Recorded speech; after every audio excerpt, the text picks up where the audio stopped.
미국의 대선 적대시 정책이 완전히 근원적으로 수정되지 않은 한 육자 회담의 전망에 아무런 영향도 미치지 못할 것이라고 생각합니다. 아니 정말 열심히 찬양을 하셨지만 네. 근데 이렇게 탈북을 또 하셨잖아요. 네. 이때 당시에 솔직하게 이제는 말할 수 있다. 네. 어떤 심정이셨는지 진심이셨습니까? 이제 저기서 본 저 모든 장면은요. 제가 영국 사람들 앞에서 하는 강연 장면입니다. 이제 그 뒤에 책이람 있는 저것은 런던에 있는 큰 도서관에서 이제 청중들 앞에 놓고 하는데 저거는 꼭 찍어서 제 측에서 유튜브에 올립니다. 그리고 그 강연 장소에 갈 때는 북한 외교관이 2명 혹은 3명 정도가 가서 제가 무슨 말을 하는지 체크하고요. 저게 올라가면 유튜브를 통해서 바로 이제 전 세계에 나가기 때문에 쉽게 이야기하면 다 100% 연기한다 이렇게 보시면 됩니다. 아, 지금 저기서 우리 아이들은 자유롭다라고 하는데 그럼요. 일단 말하는 분도 자유롭다. 예. 제가 북한에서 살면서 그 부분이 제일 안쓰러웠던 것 같아요. 북한에서는 자기 감정에 설득할 수가 없잖아요. 말 한마디 잘못하면 큰 처벌을 받을 수 있기 때문에 그 어떻게 그렇게 연기한다고 이게 이해 못 하는데 북한에 해외 나와 있는 북한 대사관은 어떤 구조인가 하면 대사관 안에서 서열 1위가 대사입니다. 그리고 서열 2위가 당비서예요. 그러니까 제가 이인자 두 번째 서열 2위이기 때문에 제가 당비서인데 매주 토요일만은 온 대사관의 직원들 애들 다 강당 홀에 모여놓고 당비서가 나가서 강연을 해야 돼요. 어떤 강연? 매주 토요일 날 아침부터 9시부터 12시까지 하고 점심 식사 시간 2시간 지나고 2시간부터 또 토요 학습이라는 거 네. 계속 하고 하루 종일이요? 하루 종일 5시까지 하는데 이 집행을 누가 해야 되냐? 내가 합니다. 그리고 이번 토요일 날은 뭘 해라고 평양에서 번외합니다. 그러면 나는 자 우리는 모두 다 장군님의 청폭단 이런 제목으로 나오거든요. 그러니까 다 청폭단 정신으로 강연해라. 그럼 내가 나가서 강연 안 할 수가 없잖아요. 그런데 이 강연 장소가 평양이면 듣는 사람도 다 받아들여요. 근데 런던 한복판에서 내가 앉혀놓고 이야기를 하는 거예요. 자, 우리는 장군님의 청폭탄. 장군님은 명사수고, 명사청소년 명사수고, 우리는 총을 당겼을 때 안에 들어간 탄알이다. 이런 이야기를 모아놓고 하니까 월화수목 금까지 영국 학교와 대학에 다니던 애들을 모아놓고 내가 이야기하면 애들이 받아들일까요? 다 이상하게 생각하는 거지. 똑똑한 외교관들이 왜 국제 무대에서 북한 사람들은 왜 이렇게 싸우고 억지부리나 했는데 그분들이 다 속으로는 알고도 연기하고 있었다는 사실. 어떻게 보면은 북한에 충성하는 그럼요. 정말 빨갛고도 빨간 이런 집안부터 그러셨는데 왜 탈북을 또 결심하셨는지도 궁금합니다. 이전에는 난 어렸을 적에는 정말 내가 특선한 줄 알았어요. 아빠 엄마처럼 내가 이제 이 충성, 김씨 일가에 충성하는 것이 내 운명이고, 네 그리고 이게 바로 애국심이다. 네. 저는 이렇게 생각을 하고 자랐거든요. 당연히 그럴 것 같아요. 네, 네. 근데 남편 따라서 외국에 나가면서 보니까 김씨 패밀리의 비리도 알게 되고, 내가 지금까지 자랑스럽게 생각했던 북한 사회 제도의 그 불이라든가, 문제점들을 알게 되면서. 이게 우리 부모님들이 원했던 세상이 아니로구나. 우리 부모님들은 이렇게 살았지만 나는 절대로 이렇게 살지 않으리라. 깨이는 거지. 네, 나는 충성하지 않으리라. 이런 게 저는 제 생활 하면서부터 확 들어왔었던 것 같아요. 이래서 탈북을 결심하게 된 건가? 네. 저는 매번 북한에서 나올 때마다 그래도 항상 그 자유에 대한 그 희망을 가졌어요, 꿈을. 그래도 우리 가족 넷이서 나가면 이제 혹시나 무슨 일이 생겨도 가족끼리는 뭐 빠져나갈 수 있겠구나. 이런 항상 그런 기대를 했는데 마지막에 영국으로 나올 때는 큰애는 도두구나. 걔는 대학생이니까 대학생 못 나가잖아요. 그래서 걔는 떨구게 됐어요. 그게 2013년이에요. 그래서 아이고 매번 애들하고 함께 다녔는데 이제는 더 없겠구나, 기회가 없겠구나 했는데 1년이 딱 지나가지고 2014년도에 같이 일하던 지인한테서 연락이 온 거예요. 지금 김정은이가 외국에 나가 있는 집 자녀들에 한해서는 대학생인 경우에는 부모의 부담으로 외국에 나가서 유학을 할 수 있게 했다. 근데 그게 사실은 북한 외교사에 없었던 일이거든요. 그래서 내가 막 그랬어, 우리 남편 보고. 여보, 이게 하늘이 준 기회라고. 내가 이제 이 기회를 놓치지 못하면 정말 평생 기회가 없다고. 난 안 들어간다고. 내가 막 그랬어요. 당신도 이번에 이제 우리 애만 나오기만 하면 우린 들어가지 말자 했거든요. 저녁에 이제 우리 밥 먹기 전에 1시간씩 저 대사관 주변에 산보 운동 삼아서 다니곤 했는데 대사관에서 이런 말을 못하니까 다 이렇게 도청될 수도 있어. 그래서 내가 남편 보고 계속 주입을 했죠. 우리는 가야 된다, 가야 된다. 근데 우리 남편은 사실은 다 자기도 생각하고 있으면서도 얘기를 안 하고. 내가 나가서 또 괜히 경솔하게 입을 넓을까 봐 큰일 그런 나잖아요. 거예요. 그러다가 우리 애가 이제 마지막에 6월에 졸업하기로 되어 있었는데 그 6개월 과정안이 줄어들었어요. 왜요? 그 학교에서 과정안이 그 실습 기간이 없어졌어요. 아이고야. 그러다가 애가 그때는 막 북한에서 이제 애들 끝났으면 다 들여보내려고 했거든요. 네. 끝났는데 왜 있어? 그때 우리 남편하고 나하고는 이제는 결심할 순간이 왔다 해가지고 네. 우리는 될수록 좀 영국에 더 있으려고 그렇게 지금 시간을 끌고 있었는데 거기에 언젠가면 2016년 3월 달경입니다. 그때 또 이런 사건이 또 일어났는데 중국에서 여정업원 집단 이제 탈북. 13명. 아, 예. 해외 북한 식당에서 일하던 근로자 13명이 집단 탈출한 뒤에 어제 입국했습니다. 정부는 이번 사례가 북한에게도 상당한 충격을 줬을 것이라며 대북 제재에 대한 효과가 나타나고 있는 것으로 평가했습니다. 그때 북한에서 뭐라고 이야기했는가 하면 이 여정업원들이 탈북하자는 이 공감대가 어디서 이루어졌느냐. 한국 영화와 드라마를 보았기 때문이다. 그런데 지금 해외에 나가 있는 북한 외교관 자녀 큰애들이 다 한국 영화와 드라마에 미쳐 있다고 한다. 그러니 빨리 25세 이상의 자녀들은 빨리 다시 또 평양으로 들여보내라. 다 들여보내라. 이렇게 돼서 겨우 2014년에 데려 나왔는데 거기 2016년 3월 달에 끝난 겁니다. 이제 무조건 다 들어가라. 이렇게 이제 결국 우리로서는 선택의 기로가 놓여 있는데 우리 집 사람이 우리 애가 런던에 도착했 순간에 이러더라고요. 하늘이 준 기회를 우리가 이용하지 못한다면 먼 훗날 꼭 우리도 후회하고 애들도. 자식들은 우리 부모들 보고 아빠 엄마 그때 우리를 자유롭게 만들 수 있었잖아. 쉽게. 얘기다. 그런데 우리를 결국은 그때 끝까지 데리고 북한에 들어와서 지금 우리가 이렇게 됐다라고 당신 꼭 원망 소리 듣을 거야. 그러니까 이 내가 시점에서 빨리 결심해. 이 이야기를 현명하시다. 계속 나한테 한 거지. 대단하시네요.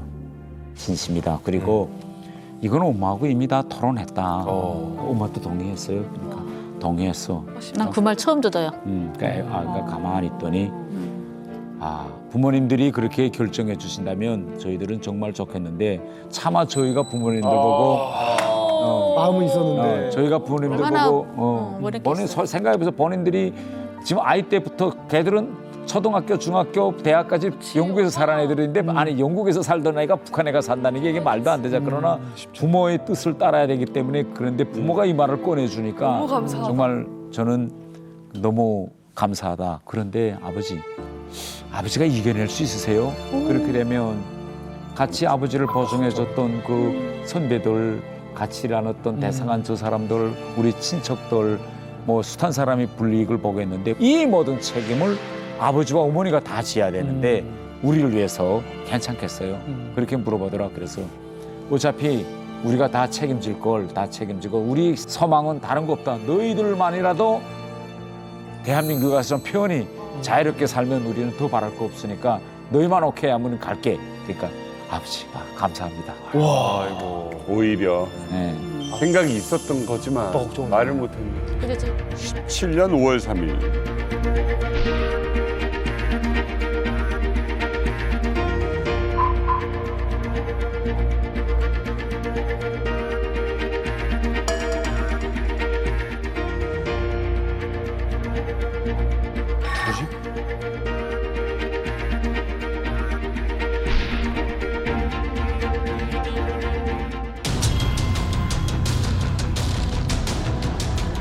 제 누나하고 동생이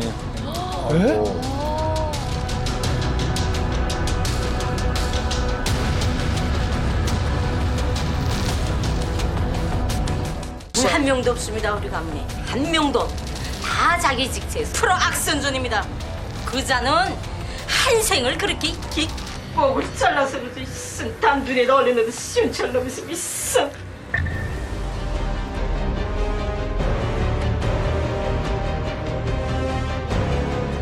반응이 창피하다 이 죄를 우리가 대대에 못했지만 이 내 아들 대대손손이라도 죄를 씻기 위해서 정말 더 많은 일을 해야 되는데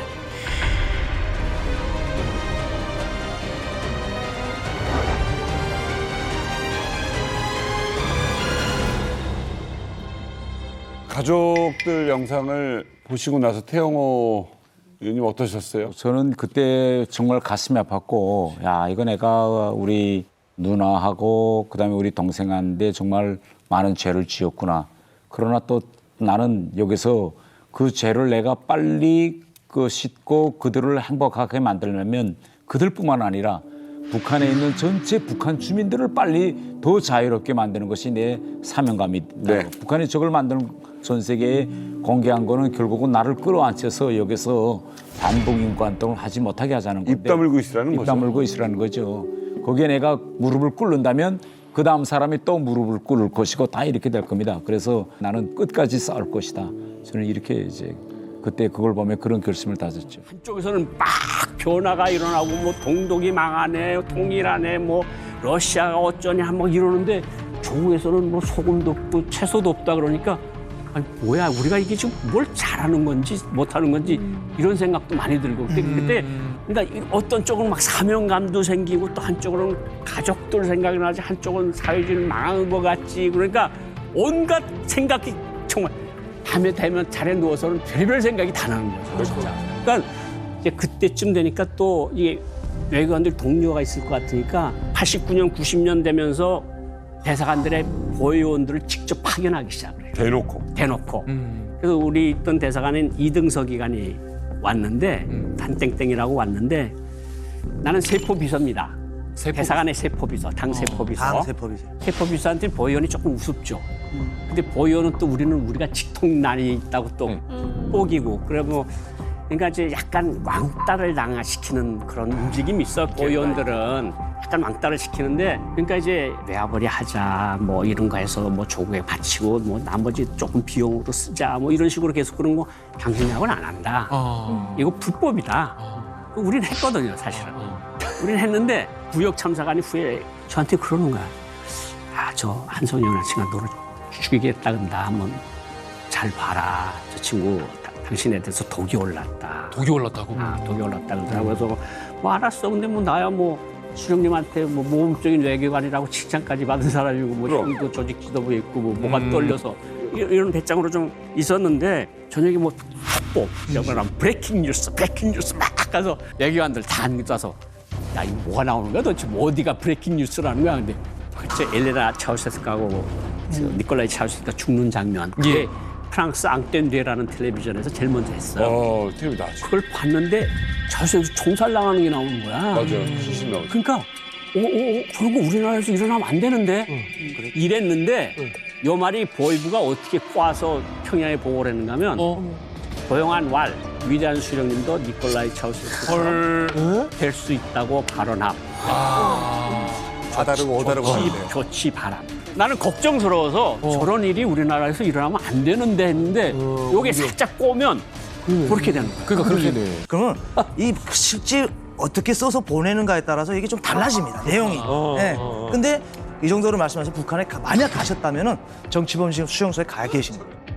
아니 그래가지고 지금 그 우려하던 일이 발생을 했어요. 지금 그 보위부가 이제 메시지를 와전시켜가지고 보냈지 않습니까? 그래서 본국에서 지금 전보가 왔는데 당시 평양에서 콩고 현지로 왔던 전문이 이런 전문입니다.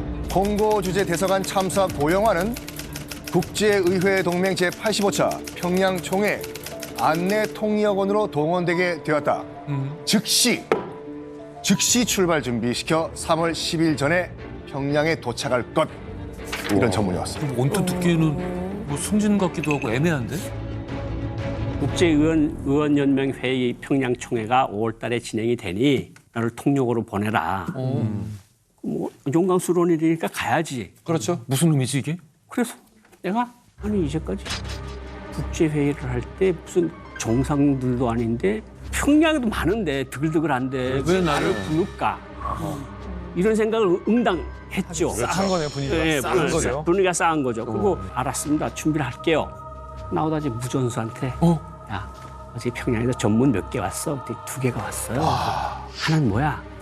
하나는 친전입니다. 친전이라는 건 대사만 보라는 정보가 친전이에요. 아, DM. 그러니까 DM이죠. DM이 다이렉트 메시지. 그러니까 친전, 이게 친전으로는 나를 잡으라는 전문이 왔겠고. 더블 페이퍼네. 그러니까 나는 이제 이걸 어떻게 해야 되나 이걸 그때부터 이제 심각한 고민이 시작되는 거죠. 탈출을 결심하게 되나요? 아니면 뭐 차를 타고 일단 나오나요? 아니면 그러니까 대사가 일단은 아에로플로트 가서 자리를 예약하라 그랬으니까 허락은 받은 거 아니에요. 비행기표 사러. 그래가지고 차를 끌고 나와가지고 네. 제정신이 하나도 아니에요. 정말 어떻게 하면 좋을까? 그러니까 브라질 시내 내가 아는 대로 띵띵띵띵 돌아다니다가 결국은 뭐 그 강 옆에 큰 도로가 있는데 막 150까지 올라갔다 내려왔다 이러면서 그러다가 그냥 깨끗이 가는 게 좋겠다. 그래가지고 차를 세워놓고 강가에 나가서 죽으려고요? 죽으려고. 그러고 옷을 벗어서 상의를 벗어놓고 딱 가서 섰는데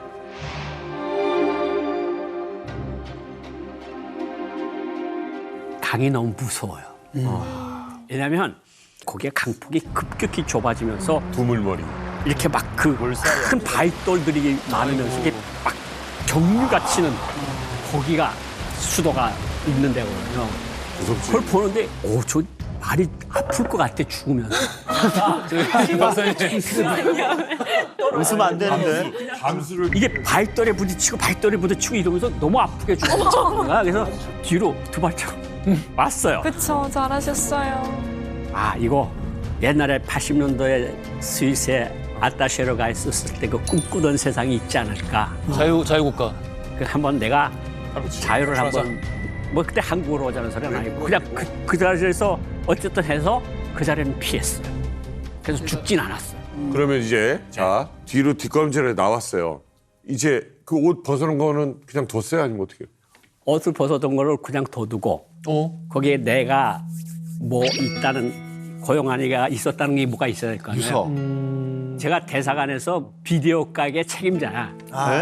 토요일 일요일마다 브루슬리 영화를 그런 영화를 빌려오는 비디오 가게 책임자가 나야. 네. 그 비디오 카드가 나한테 있어. 그걸 넣으면 고용한이가 여기서 죽은 줄 알겠구나. 그걸로 안 줘줘요. 강가에다 바로. 누가 볼만한 곳에. 볼만한 곳에. 양복 자켓하고 같이. 자 이제부터는 북한에서는 이제 고영한 박사님 찾으려고 눈에 불을 켰을 거예요. 네. 북한이 매뉴얼이 있습니다. 제가 매뉴얼을 외국 대사관에 한번 접한 적도 있는데 누구가 한 명이 행방불명이 됐다 그러면 제일 먼저 봉쇄하는 게 항구, 공항, 철도역. 전문가시잖아. 딱 그거 통하고 다른 한 팀은 온갖 숙소를 뒤지기 시작합니다. 그러니까 여러 팀이 만들어지거든요.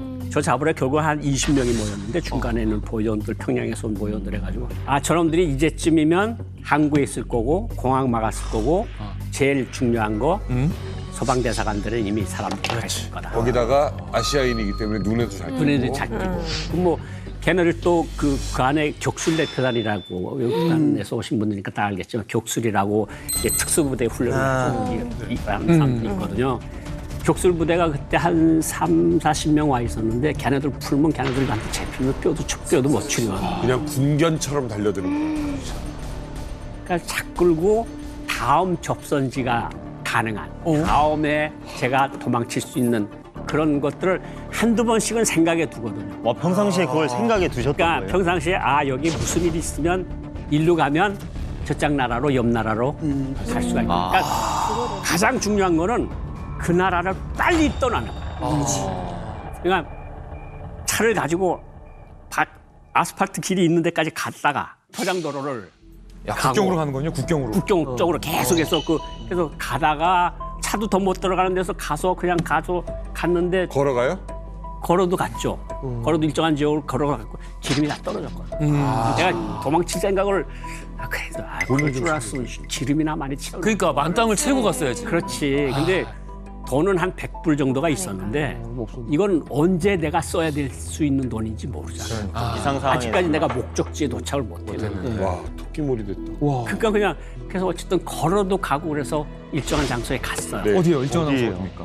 거기는 말 못하는데 어쨌든 갔습니다. 네네. 네, 거기 가서 배가 있어서 조금 돈을 주고 배를 타고 넘어갔어요. 딴 나라로. 딴 나라 넘어갔는데 긴장돼. 그 항구는 안 막힌 거네. 그 항구는 북한 애들도 거기까지는 못 찾았어요. 아, 모르는 항구가 있구나. 외진 곳에. 그러니까 그래서 말씀을 안 하시는 거구나. 북한의 레이더망이 안 들어오는 그런 항구를 머릿속에 계산하고. 그래서 어딘가를 갔어. 우리는 중동 및 아프리카에 관심이 많다. 그런데 우리 솔직히 동북아시아는 관심이 없다. 당신이 여기 있으면 시민권 주고 여권 주고 무슨 일을 시킬 수 있는데 당신 생각하던 것처럼 그렇게 좋은 환경은 아니다. 그러면서 제의를 하는 거예요. 제의. 당신에 대해서 제일 관심을 가진 나라가 어딜까? 그거야 뭐 당연히 남조선하고 일본하고 미국쯤 되겠지. 그렇죠? 그렇지. 그 중에서 제일 좋은 나라가 어딜까? 말 통하는 남조선이 아닐까? 안기부터 안 간다. 안기 무서워서. 보이브 때문에 못 가고. 여자를 남자로 바꾸는 거 외에는 이걸 보긴 싫다. 아니 이걸 외교관님도 이렇게 알고 있을 정도니. 왜? 아니 일반 주민들도 다 말하잖아요. 안기부는 남자를 여자로 만들고 한다는 거를 일반 주민들도 하는데 외교관 분들도 알고 있었으니 한국 안기부에 대한 이미지가 북한에서 어떻겠습니까? 이미지가 그렇게 안 좋았어. 그렇다고 그 당시에 우리한테도 좋은 건 아니었죠. 어디에도 좋은 이미지가 아니었어요. 근데 이제 결국은 거기서 계속 있으면서 혹시 한국에 대해서 진지하게 생각해 볼 생각 없느냐? 좀 그러면 만나는 보겠다. 만나서 내가 판단을 하겠다. 한국 대사관에 고위급 외교관이 왔어요. 공사라는 분이 왔는데 환영한다고. 뭘 환영하냐, 내가 당신네 나라. 갈 마음도 없는데. 보자보자. 환영합니다. 얘기 들었습니다. 자유를 찾았어. 그때 한국 대사관이 혼이 차키를 딱 꺼내가지고 딱 넣어줬어야 되는데. 그래가지고 대사를 잘못 줬어. 이렇게 그분이 몇 분 찾아왔어요. 몇 번을? 몇 번을 찾아왔는데 노 대통령님 편지를 가져왔어요. 대통령. 세다. 편지가 손으로 썼어. 와서 통일을 위해서 같이 일을 하자. 편지를 받고 간다 하고 한국에 왔는데 유럽의 어느 공항에 대한항공 비행기를 탄 거예요.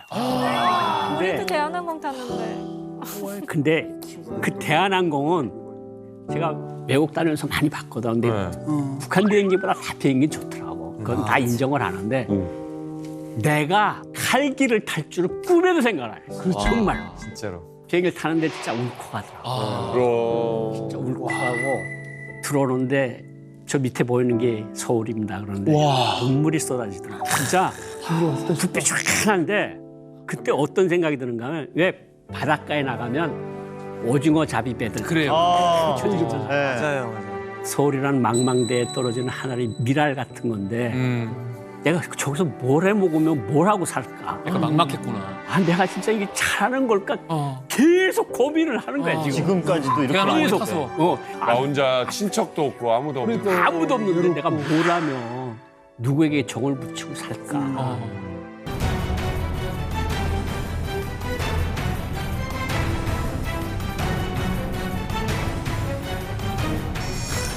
이게 가방에. 아이고.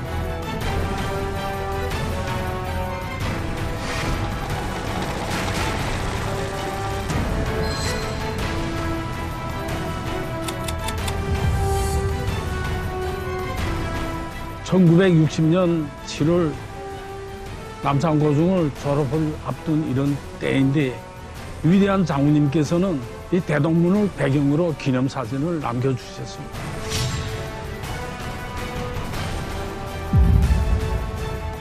Media reports say North Korea's acting ambassador in Kuwait, defected to the south over a year ago, has been living here with his family. 쿠웨이트 주재 북한 대사관 대사대리였고 김정은 금고지기의 사위로 알려진 북한 고위급 외교 인사가 국내에 정착 중인 것으로 확인됐습니다.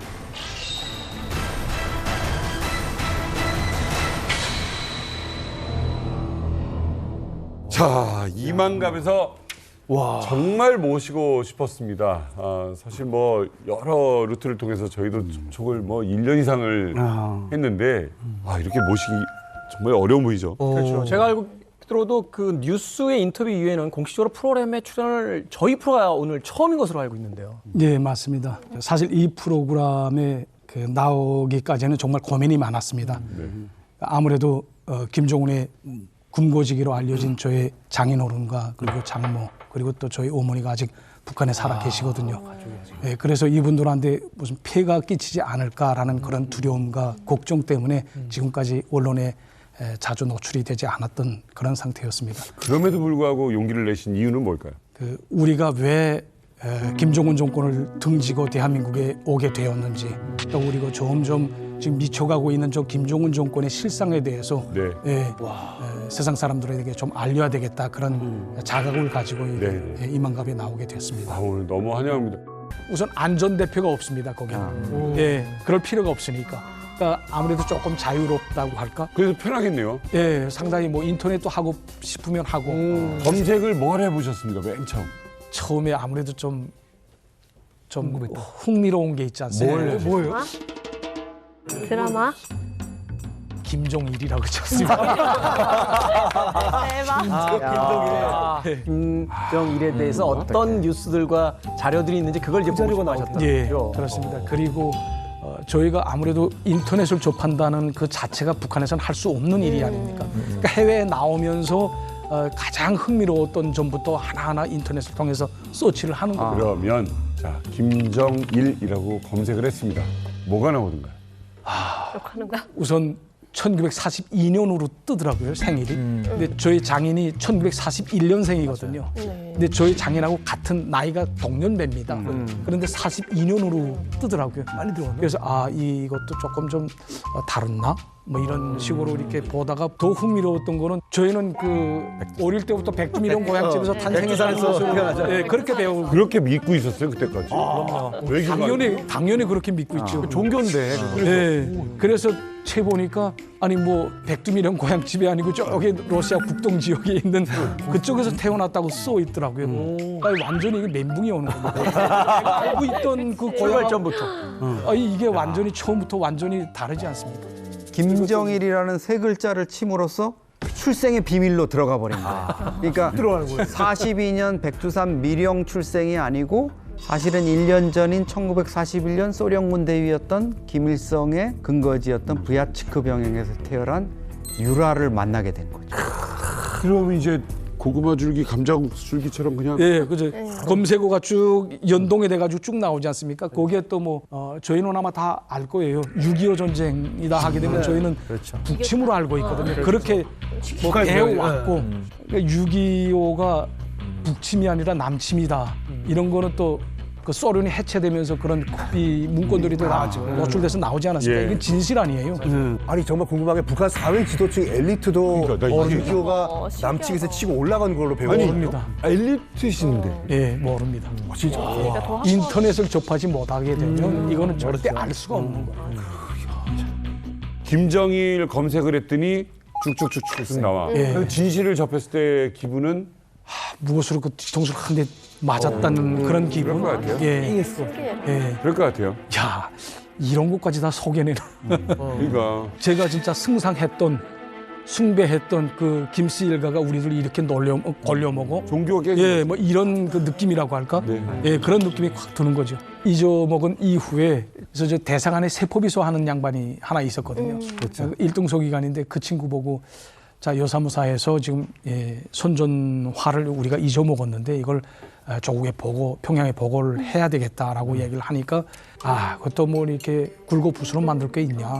우리끼리만 알고 있는데 우리끼리만 알고 덮어버리자. 분위기도 안 좋으니까. 그래서 2년 동안 보고를 하지 않았습니다. 이제 잊혀진 건데 이제 2019년에 그 사람이 이제 북한으로 이제 다 만기를 마치고 들어갔는데 황생물을 이제 빼야 되지 않습니까? 그래서 조직부 그 당생활 지도과에 가서 하나하나 이렇게 생활 총괄을 합니다. 그 과정에 이 사람도 선전선동부에 가서 보니까 우리가 그저 덮어버리면 그만일 곳이라고 생각했던 그 선전물이 하나하나 초상화, 뭐 선전화, 무슨 뭐 유화 작품까지도 다 100% 다 이 등록물로 다 기재되어 있어요. 그러니까 그 사람이 이걸 보고 그다음에 휘가고 돌아간 겁니다. 그러다가 내가 죽겠구나 라고 생각을 하고 그다음에 저한테 모든 걸 다 뒤집어 씌운 거죠. 당연하지. 나도 그랬을 거예요. 가족을 지키기 위해서. 그럼 사전에 그 이따 전일춘 그 30도시 실장 사이라고 미리 말씀을 해놔요. 그것도 못 살려요. 그건 안 먹혀요. 장성택이도 죽고 뭐 김정남이도 죽는 판인데 무슨 전일춘이 쌓이다고 해서 안 죽겠다고. 맞아. 북한은 김일성, 김정은에 대해서만은 절대 양보 안 해요. 왜냐면 한 사람 양보하기 시작하면 무너지거든요, 이 시스템 자체. 거기에 대해서는 그건 누구 가족이라도 양보를 안 해요. 아니 믿었던 동료가 배신한 것에서도 굉장히 큰 충격을 받으셨겠지만 그걸 어떻게 알게 되셨어요? 저희 집사람이 이제 2019년 2, 3월 달 경에 저희 장인어른이 심근경색이 와서 수술을 했거든요. 그래서 이제 2019년 2월인가 그때 은퇴를 하셨는데 은퇴를 하게 되면 시외, 이 외곽에 아파트를 많이 짓기 때문에 외곽으로 이사를 갑니다. 그래서 아버지가 또 심근경색으로 수술을 했다지 또 이사도 했다지 하니까 집사람이 지금 평양에 들어갔던 찰나인데 아마 저희 친구들을 통해서 여기저기서 들려오는 아마 말을 귀동냥에서 들은 것 같아요. 예. 그리고 나와서 저한테 문책을 하더라고요. 이런 일이 있었나? 그래서 사실 제가 2년 동안 이걸 가족들한테 일절 비밀로 하시고요? 비밀로 하고 우리 집사람한테도 말을 안 했었거든요. 근데 중요한 거는 유현우 대사께서 그나마 목숨을 부지하고 지금 대한민국의 가족과 함께 와서 이 자리에 있을 수 있는 거는 제가 보기엔 사모님의 정보력이 아니었으면 그렇죠. 그 사람이 그렇게 불었다 먼저 믿었던 사람이 이거를 이 전일춘의 딸 정도 되는 김일성대 경제학과 이런 네트워크가 있으니까 고위층 자제가 있으니까 누가 검찰 조사에서 뭐라고 불었대 하는 걸 알 수 있지. 우리도 사실 누가 검찰 조사 갔는데 거기 가서 검사한테 이런 얘기했대 하는 거 알 수 있는 사람이 누가 있겠습니까? 북한 체제에서 더더구나. 그거를 알아서 캐치를 했다는 것도 대단한 거죠. 그러면 사모님 갔다 와서 당신 이랬어라고 했어요. 네. 자 이제는 내가 해결해야 되잖아 이거. 네. 북한에서 전보 한 장이 날아오더라고요. 전보요? 예, 전보가 하나 날아왔는데 그 전보 내용 직접 가져왔습니다. 내용은 이렇습니다. 쿠웨이트 주재 대사관 대사대리 류현우는 그 전보 내용 직접 가져왔습니다. 내용은 이렇습니다. 쿠웨이트 주재 대사관 대사대리 류현우는 8 며칠까지 대사관 로비에 있는 유화작품을 가지고 평양에 들어올 것이다. 이거 유화작품. 이게 너무 수상한 거예요. 이유는 근데 황당하잖아. 너무 그러니까 타이밍이 너무 이상하고 끔찍하다. 타이밍이 절묘하잖아요. 소름이다. 2년간 잊고 있었어요. 근데 갑자기 평양 들어갔던 아내가 와서 추궁을 하죠. 뭔가 일이 터졌나? 그런데 평양에서 날라온 전보가 로비에 있는 유화 작품을 가지고 들어오래. 그런데 설명은 그랬어요. 유화 작품송에 있는 김정일과 김일성의 인민복을 양복으로 교체해야 되니까 인민복 입고 있는 유화 작품을 갖고 들어오면 양복 입은 새 유화를 들려서 보낼 테니 쿠웨이트 대사관의 로비에 걸면 된다. 대사가 직접 들고 오라. 이 냄새가 너무 나는 거죠. 그러니까 잃어버린 것은 선전하고요. 출판 선전화. 그리고 가지고 들어오라고 요구한 거는 로비에 있는 유화 작품이죠. 다른 거를 다른 겁니다. 왜 다른 걸 가져오라고 했어요? 눈치챌까 봐. 그러니까 이게 뭐 제가 눈치챌까봐 이런 거를 가지고 들어오라. 선전화를 가지고 들어오라 그러면은 나는 알지 무조건 나가야겠다. 그렇죠. 맞아. 도망가겠다는 걸 아예 사인을 주는 거니까. 들어가게 되면 뭐 기필코 정치범 수용소로 이제 가는 건 불보듯 명백한 거고 하다 나니까 이제는 탈북을 해야 되겠다라고 결심을 지금 굳혔습니다. 이놈들이 어디로 데려갈 것이냐 많이 연구를 했더니 공항으로 데려가서 공항에서 중국으로 북송시키지 않겠냐 이런 생각을 하고 있었는데 저는 그렇게 결심했어요. 속으로 공항에서 이제 비행기를 태우려고 하면 공항에서 내가 경찰을 붙들고 자빠질 계획을 했어요. 그래서 경찰한테 마지막 호소를 해서 난 끌려 안 가겠다 이런 하고 이 대구에서 뭐인가 판결을 받아야 되겠다 이런 생각을 마음속으로 가지고 그 기회를 노렸죠. 그러니까 공항에서 그 난리가 나면 이제 경찰들이 오니까. 맞아. 근데 항상 가다 보니까 라오스 방향이더라고. 그 가는 차가 공항 앞으로 지나서 라오스 방향으로 가더라고. 그래서 아 이게 라오스로 넘어가서 북송하려고 하는구나. 공항 앞으로 가면서 나도 그런 생각을 했어요. 이대로 차라리 끌려가서 비참하게 죽게 하기 전에 차라리 이 땅에서 나를 편하게 죽게 해달라 하는 기도를 마음속으로 했다고. 오히려 나 그냥 여기서 차라리 죽여줘. 끌려가면 개수검을 당하되 차라리 죽는 게 훨씬 낫죠. 그 북한 실상을 아니까. 아니 사람이 오죽하면 차라리 여기서 그냥 이 고통이 끝났으면이라는 생각을 하고 있는 거죠. 예, 라오스는 다 아다시피 완전 침묵 국가거든요. 어느 정도나 그때 북한 주민이 한 수십만 명을 라오스로 이주 계획을 세웠어요. 그래서 하나의 작은 북한을 라오스에 건설한다고 했댔어요. 이 정도로 북한하고 완전히 친밀관계거든요. 그래서 그때 선발한 게 북한에 맞은 경찰, 병원, 학교까지 다 지을 계획을 세웠던 나라예요. 이 정도로 북한하고 완전 친밀한 국가예요, 라오스가. 홍참사 가족이 그 대사관에 감금되어 있었을 때 있지 않습니까? 그때 이제 아내와 함께 했던 얘기가 있습니다. 우리가 죽으면 아이들이 어쩌면 살 수도 있을 거야. 그러니까 우리가 죽자. 그래서 홍참사 부부가 이제 간절히 기도를 하기 시작합니다. 탈출하기 어렵다면 차라리 죽게 해주십시오.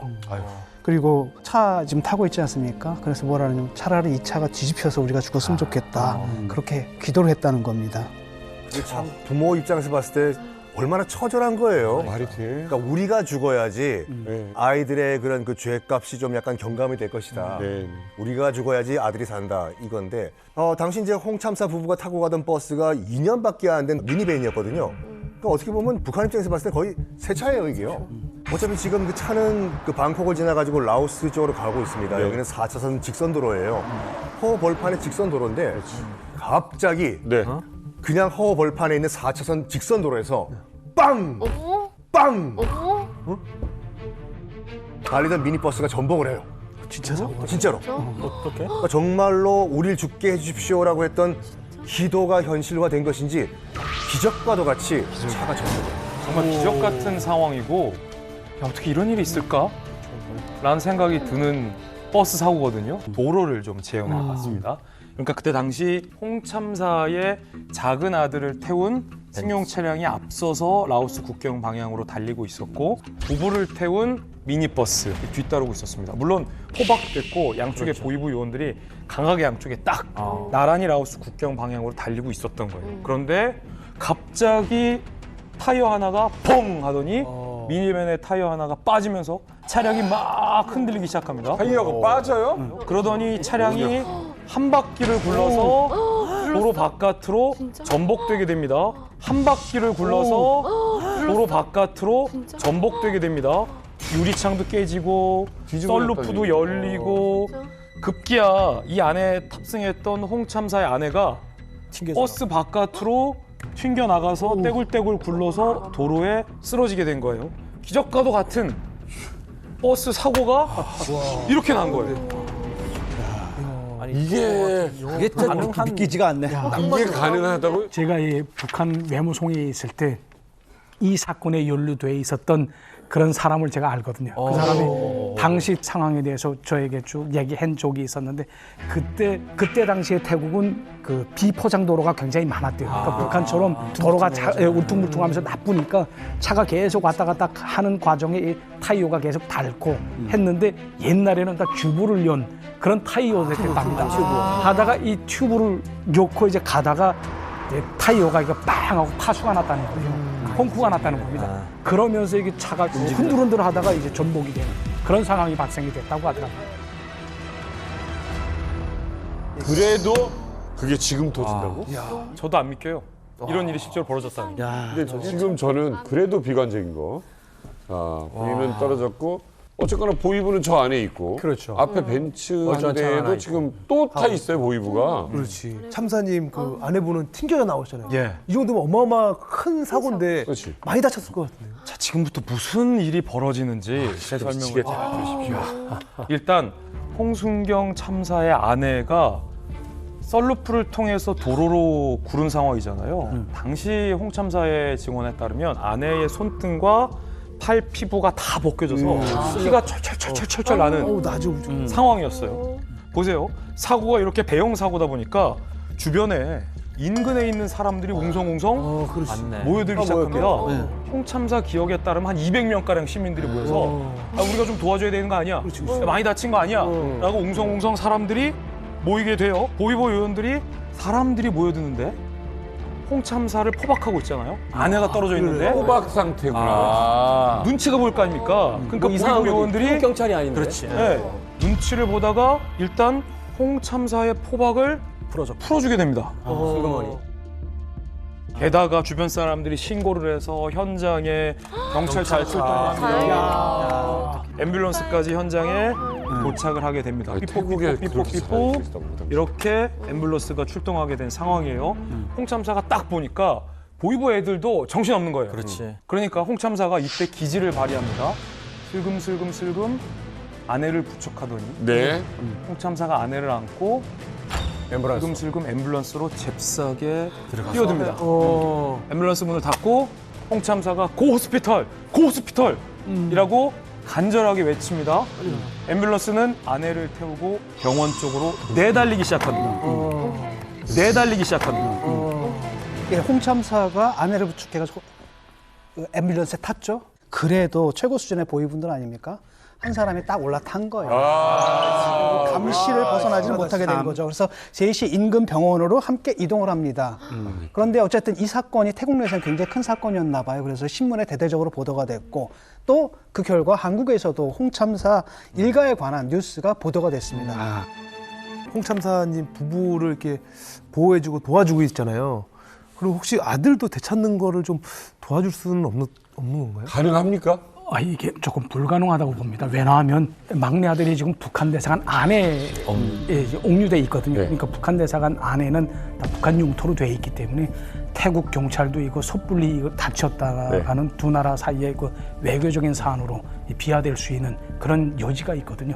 그런데 이제 홍순경 참사가 태국 정부, 특히 태국 총리한테 손편지를 계속 썼다고 합니다. 매일과 같이.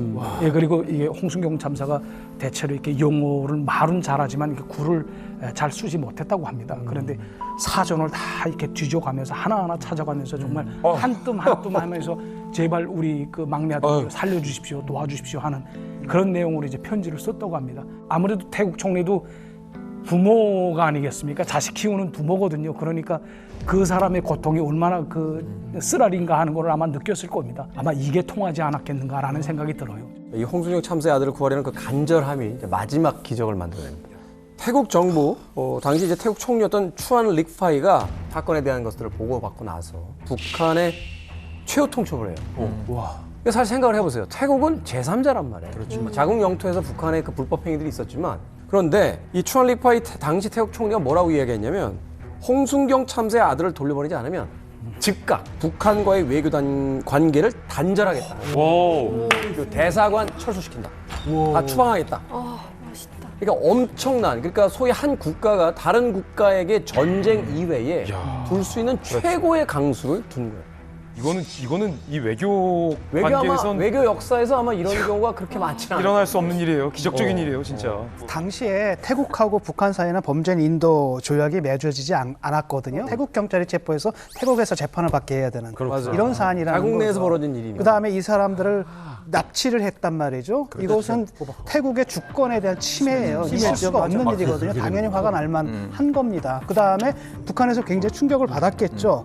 그렇다고 뭐 또 내놓으라 그러니까 당장 내놓으라 돌려줄 수는 없고 변명을 해야 되잖아요. 그러니까 자기들 말이 옳다고 끝까지 변명하기 위해서 결국은 어떻게 했냐면은 막내 아이들을 갖다가 기자회견을 시킵니다. 그러니까 언론 플레이를 하겠다라는 거죠. 제가 진짜 범죄인이고. 북한이요? 북한인들에게 납치된 홍순경 씨 아들 원명 씨가 태국 내에 억류돼 있는 것으로 확인됐습니다. 이에 따라 원명 씨의 신병 인도 문제가 새로운 현안으로 떠오르고 있습니다.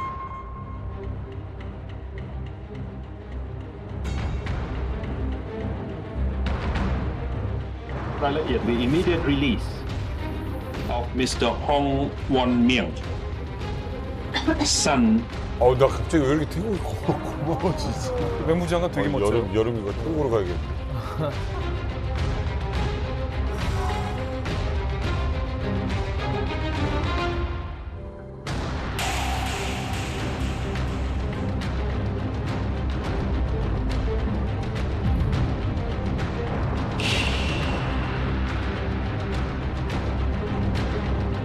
เลยคิดว่าแล้วกลายเป็นคนทรยศต่อชาติด้วยนะฮะอย่างนี้ผมไม่เอาเด็ดขาด Our country's economy everything this society will pick up within this year and pick up very very quick very fast and I want to be a part of it.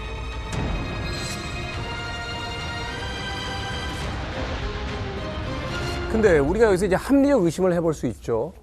이제 제가 만약 태국 사람이라면 입장이 이제 반반으로 갈렸을 거란 말이에요. 태국에서 납치까지 하려는 친구들인데 저 부모가 떨어진 18살짜리한테 무슨 협박과 회유가 있었을지 어떻게 알아? 이렇게 이야기할 수도 있고 또 한편에서 애 똑똑하던데? 쟤 얘기도 납득할 수 있지 않아? 그럼 부모의 선택이고 저 아이의 선택은 또 다를 수 있지? 이렇게 갈라질 수 있는데 우린 이제 진실을 아니까 도대체 부모와 헤어져 있는 동안 저 아이에게 어떤 일이 있었던 겁니까? 생각을 해보세요. 뻔하지 않겠습니까? 일단 너는 북한에 가야 돼. 너희가 안 가면 어떤 일이냐? 네 형은 뭐가 되겠느냐? 너 형 살릴 수 있다 너 이렇게. 형 살릴 수가 있는 거야. 거기다가 너 부모를 설득해라. 같이 가게 되면 우리가 모든 걸 용서해주겠다. 그러니까 네가 살 수 있는 유일한 길. 그다음에 유일한 희망은 그거밖에 없지 않겠습니까? 이게 믿어지든 안 믿어지든 간에 지금은 믿을 건 그거밖에 없는 상황이 된 거고. 이렇게 생각해 볼 수 있겠다. 이 아이는 지금 언론을 모르잖아요. 그러니까요. 태국이 지금 어떤 상황인지 모른단 말이에요. 여론이. 북한 상황에 갇혀 있었으니까. 그러니까 결국 네 부모도 오게 돼 있어. 근데 네 태도에 따라서 북한에 데리고 갔을 때 살려줄 건지 죽일 건지 결정하는 이렇게 돼버리면 부모님도 네 형도 네 형도. 저 모습을 보면서 북한의 그 흉악한 민낯에 대해서 다시 정말 흉악하죠. 흉악하다. 예, 저 흉악한 민낯에 대해서 다시 한번 좀 되새기게 됩니다. 사실 뭐 만약 저희 딸이 저렇게 기자회견을 했다라고 되면 저는 정말 가슴이 터질 것 같아요. 저 만약 저희 딸이 저렇게 했다면. 야, 그러면 아니 이대로 그러면 막내 아들은 북한으로 돌아가고 홍순경 참사님은 이대로 아들하고 영영 못 보는 건가요? 어떻게 된 겁니까? 부모는 아들이 하는 말이 진심이 아니란 걸 부모만은 알죠. 알지. 당연히 알지. 근데 홍 참사는 걱정됐을 거예요. 태국 여론이 뒤바뀌면? 태국 정부나 총리 입장이 바뀌면 어떡하지? 걱정했을 텐데 전 진짜 태국 만세. 전 진짜 태국 만세. 태국이 저 100% 사실이 없다라고 의심을 하기 시작합니다. 강력하게 신뢰할 수 없다라고 판단을 해요. 아들을 부모랑 만나게 해라. 그렇지. 안 그러면 우리는 국교 단절한다. 돌직구예요. 묘하게 홍보가 이루어지네요. 아들을 부모와 만나게 하고 나서 지인이 여부는 태국 우리가 판단하겠다. 그렇지. 북한인들 시끄럽다. 태국 정부의 강한 요구에 북한 보위부 요원들은 이번만큼은 어쩔 도리가 없다. 네. 아들을 부모에게 넘겨줍니다. 그렇게 홍 참사 부부는 아들과 떨어진 지 14일 만에 기적적으로 아들을 다시 만나게 됩니다. 이건 진짜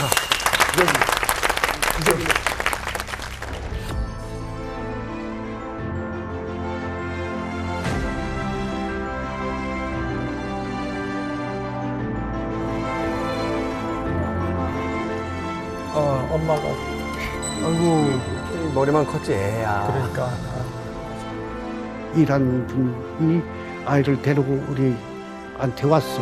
나하고 집사람인데 그 이상 뭐 더 바랄 게 없었죠. 사실은 같은 방에서 둘이서 이 가운데 자리를 내놓고 자던 그 수술에서 그 서희가 꼭 붙들고 자다 보니까 짧은 기간이겠지만 너무나 눈물겨운 생활이었고 정말 바랄 수 없는 바람이 실현된 그런 순간이기 때문에 이 세상에 다시 정말 태어난 그런 기분이고